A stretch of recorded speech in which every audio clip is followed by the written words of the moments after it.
नमस्कार, बहुत बहुत स्वागत है। मैं हूं आपके साथ वर्षा शर्मा। रुक करेंगे उत्तर प्रदेश की खबरों की ओर।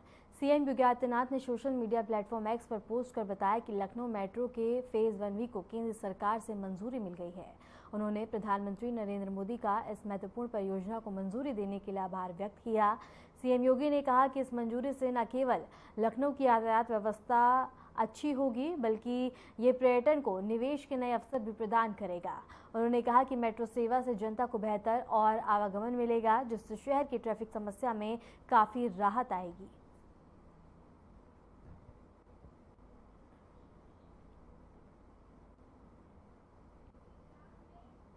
फतेहपुर कांड को लेकर विधानसभा में सपा विधायकों ने जमकर हंगामा किया। मामले की जांच और कार्रवाई की मांग को लेकर सपा विधायकों ने वेल में आकर विरोध प्रदर्शन किया।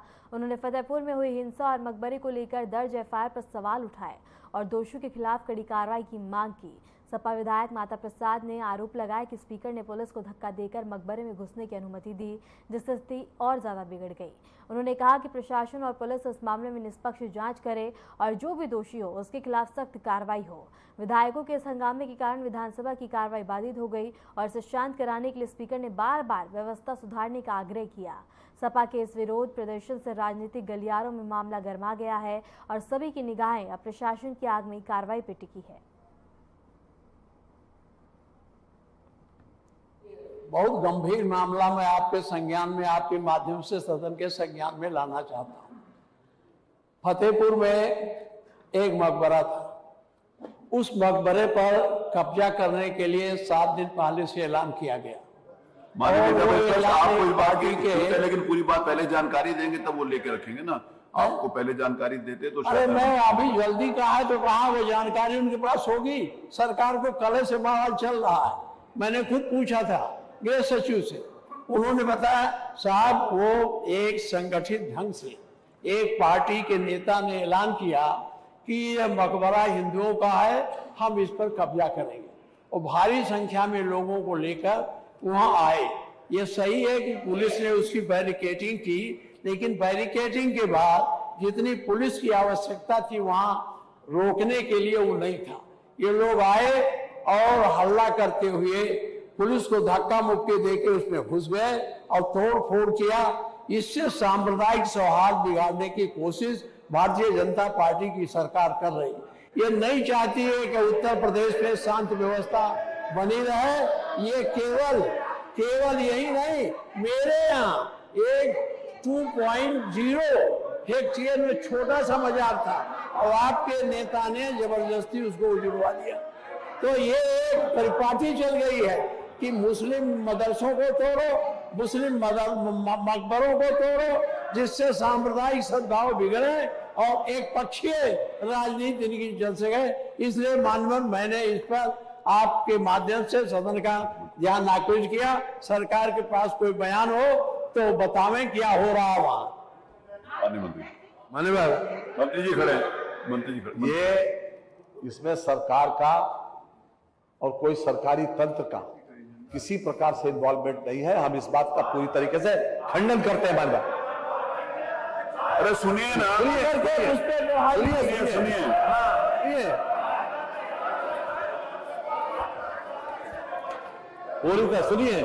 मानवा, ये सुनिए पूरी बात। कोई विषय है तो बात का सुनिए ना। माननीय नेता विपक्ष ने विषय उठाया उसके बाद उत्तर में तो सुनिए। आप जवाब सुनिए तो सही।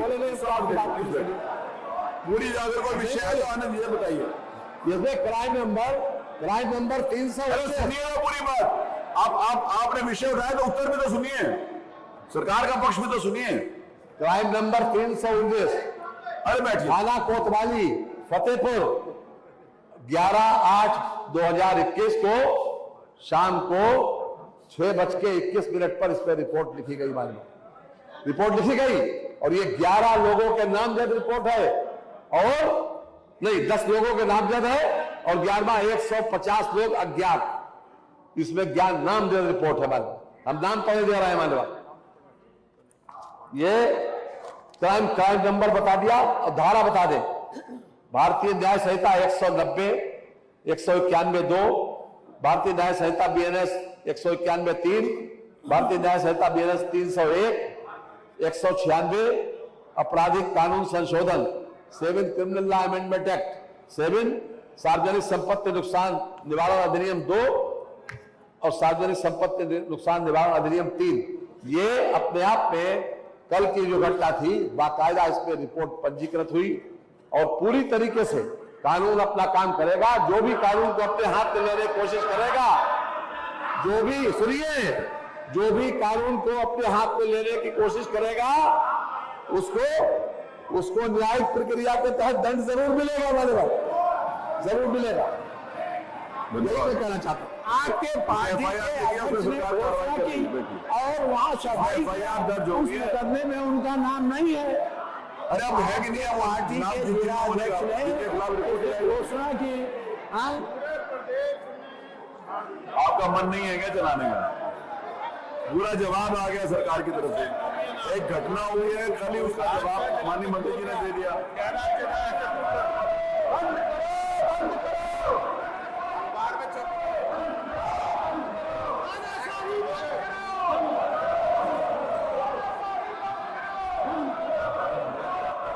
चलिए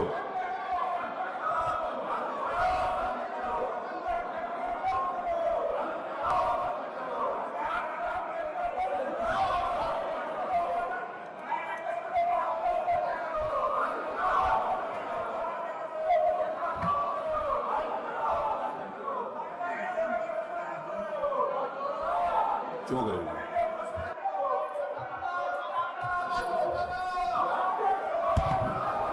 कल एक सुनिए कल एक मिनट देखिए, अगर आप लोगों में से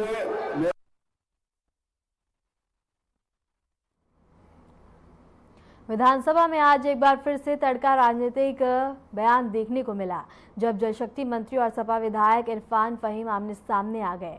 चर्चा के दौरान दोनों के बीच तीखी नोकझोंक हुई और विवाद हुआ, जिससे सदन का माहौल तनावपूर्ण हो गया। इरफान फहीम ने जल शक्ति मंत्री की नीतियों और कामकाजों पर सवाल उठाए, जिससे मंत्री ने भी पलटवार किया। दोनों के बीच बहस इतनी गरमाई कि सदन की कार्रवाई को अस्थायी रूप से रोकना पड़ा। अन्य विधायकों ने बीच बचाव करते हुए माहौल को शांत करने की कोशिश की।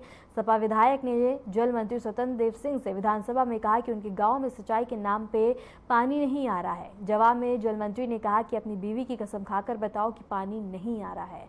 इस पर विधायक ने चुनौती दी कि अगर यह बात झूठ साबित हुई तो मैं विधानसभा से इस्तीफा दे दूंगा।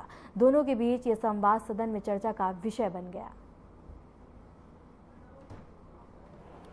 और सेहत हेतु 1,90,605 किलोमीटर सड़कों का पुनर्स्थापना की 31 दिसंबर 2025 तक पूरा कर दिया गया। मैं इरफान से कहना चाहता हूं कि अपनी बीवी की कसम खाकर खाओ कि मेरे गांव में पानी नहीं पहुंचता है। आपके गांव में पानी नहीं पहुंचता, अपनी बीवी की कसम खाकर बोल दीजिए। पार्षद छात्री आप बोलिए, अभी अपनी बीवी का कसम खाकर बता दीजिए मेरे गांव में पानी नहीं। उसकी तो जल्दी खा लेगा। एक मिनट, एक तो करे किसी गांव में पानी मान्य अध्यक्ष पानी अध्यक्ष, एक मिनट ओम प्रकाश जी, एक मिनट इरफान भाई, एक मिनट। माननीय अध्यक्ष जी, अपनी बीवी का कसम खाकर बोले कि मेरे गांव में पानी नहीं आ रहा है। अरे बैठो, पूरी बात सुनो। माननीय अध्यक्ष बैठो, पूरी बात मान्य अध्यक्ष जी,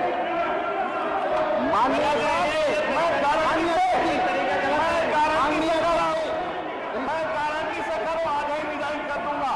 लेकिन के गांव में पानी नहीं पहुंच रहा होगा तो मैं गारंटी से कर रहा हूं, मैं गारंटी से कर रहा हूं। बता दें इरफान भाई, पानी नहीं पहुंच रहा है। माननीय अध्यक्ष जी, पर्टिकुलर मेरे गांव पे आने से पहले मैं कहना चाहता हूं कि माननीय मंत्री जी बीवी की कसम तो ना खाएं, क्योंकि बीवी के पास जाके कोई गड़बड़ हो जाएगी बाद में, क्योंकि बीवी माशाल्लाह अल्लाह पाक ने वो आपके जो एक जिले की जांच करा लें अध्यक्ष जी। मैं एक जिला कोई सा भी आप ले लें पश्चिम का और आप उसकी जांच करा लें। ये बीवी की कसम कहने की बात कर रहे हैं, मैं विधानसभा से इस्तीफा दे दूंगा अगर ये पूरा का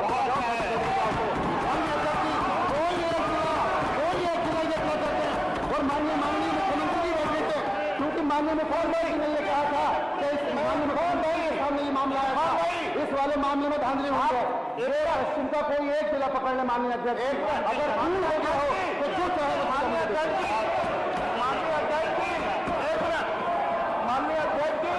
एक मिनट बैठ जाइए, शांत होकर बैठ जाइए शांत होकर।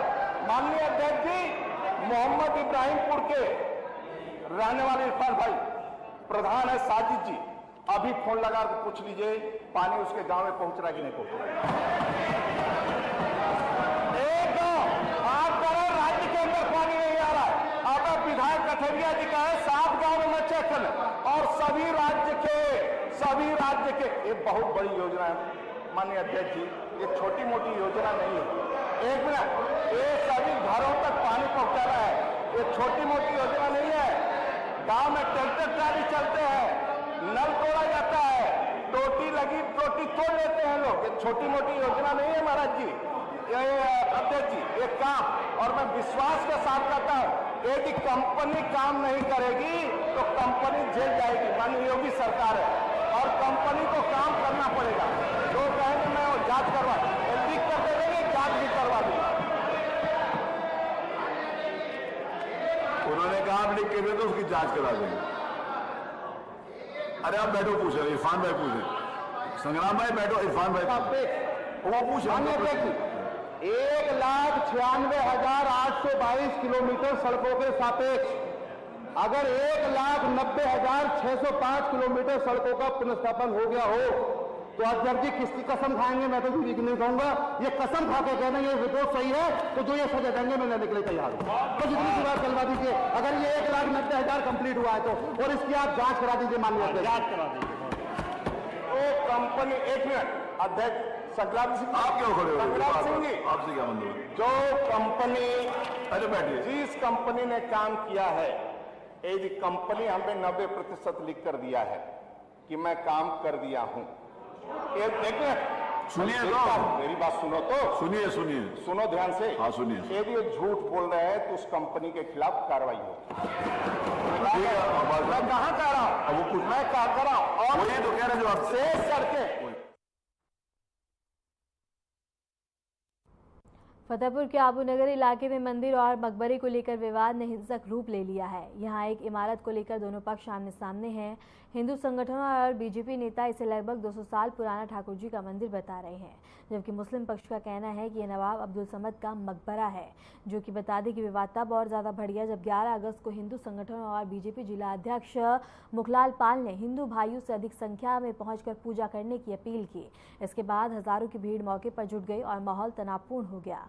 पुलिस ने पहले से ही सुरक्षा कड़ी करते हुए 10 थानों की फोर्स, 200 पुलिसकर्मी और पीएसी तैनात कर रखी थी, लेकिन उग्र भीड़ ने बैरिकेडिंग तोड़कर मकबरे पर चढ़कर भगवा झंडा फहरा दिया और तोड़फोड़ शुरू कर दी। मौके पर पुलिस ने ड्रोन कैमरे से निगरानी रखी और इलाके को छावनी में तब्दील कर दिया, जिससे अत्यंत हालात पर नियंत्रण पाया जा सके।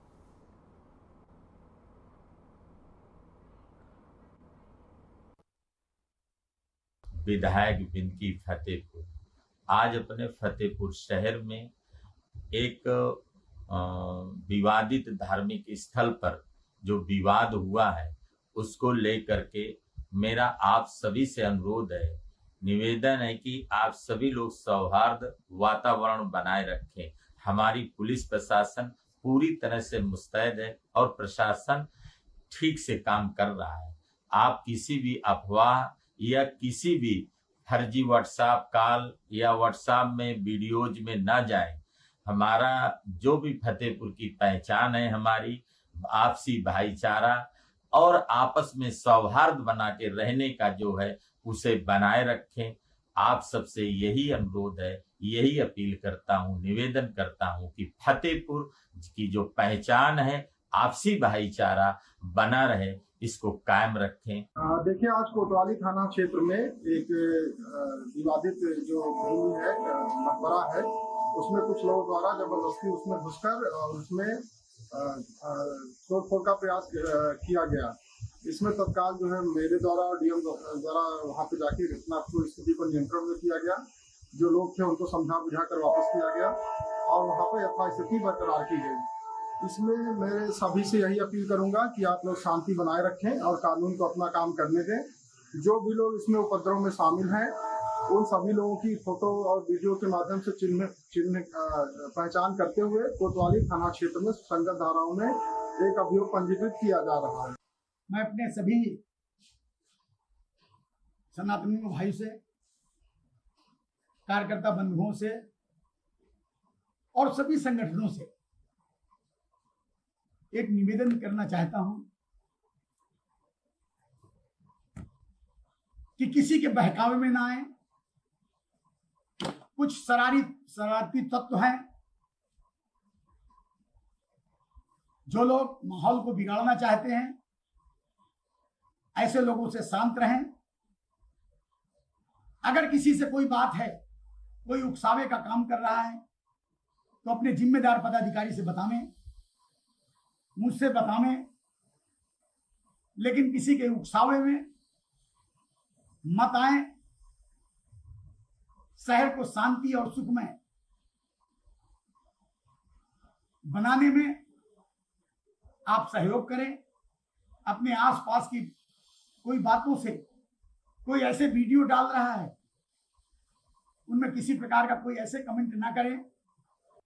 फतेहपुर में जिस तरह से एक मकबरे को, दरगाहों को जिस तरह से तोड़ा जा रहा है और हाथ में झंडा लेकर के जो कट्टरपंथी लोग हैं नारा लगाते हुए इस तरह की जो हरकतें देश में बार बार हो रही है और उसके ऊपर सरकार का कोई अंकुश नहीं और सरकार का पीछे से सपोर्ट है, पुलिस का सपोर्ट है, कोई कार्रवाई नहीं।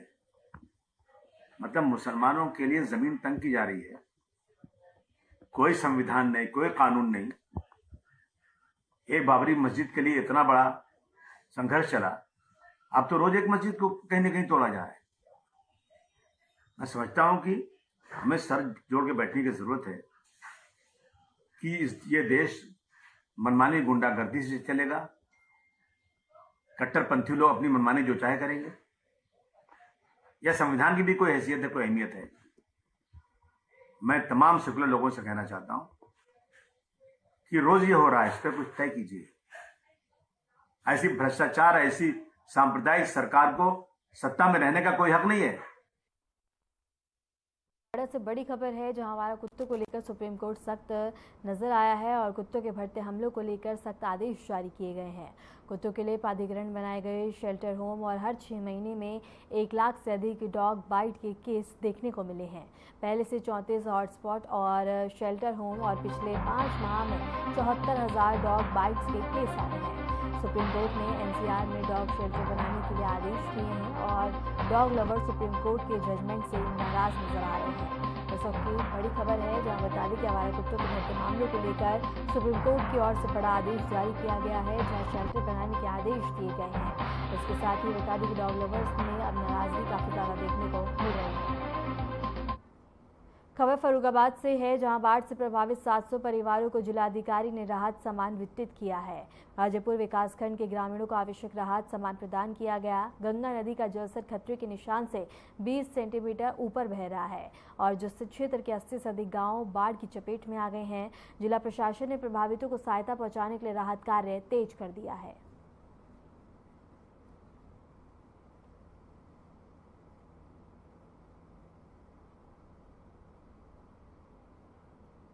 अवैध पटाखा फैक्ट्री में भयंकर विस्फोट की घटना सामने आई है। विस्फोट में 3 लोग घायल हो गए थे, जिनमें से एक एहतियाती के इलाज के दौरान प्रयागराज में मौत हो गई। वहीं फैक्ट्री संचालन की भी इस हादसे में मौत हो गई है, जबकि उसकी पत्नी की हालत गंभीर बनी हुई है। यह घटना बता दें कि थाना क्षेत्र के वाल्मीकि नगर पश्चिमी इलाके की बताई जा रही है। पुलिस और प्रशासन ने मामले की जाँच शुरू कर दी है और प्रभावितों को राहत प्रदान करने में जुटे हुए हैं। चित्रकूट से ये खबर है जहां अवैध पटाखा फैक्ट्री में विस्फोट देखने को मिला है और इसके साथ ही विस्फोट के दौरान 3 लोग घायल हो गए हैं और इसके साथ ही सूचना मिलते ही मौके पर पहुंची पुलिस पूरे मामले की जांच पड़ताल में जुटी है। इलाज के दौरान एक की मौत हो गई है। इसके साथ ही विस्फोट के दौरान 3 लोग घायल हो गए हैं।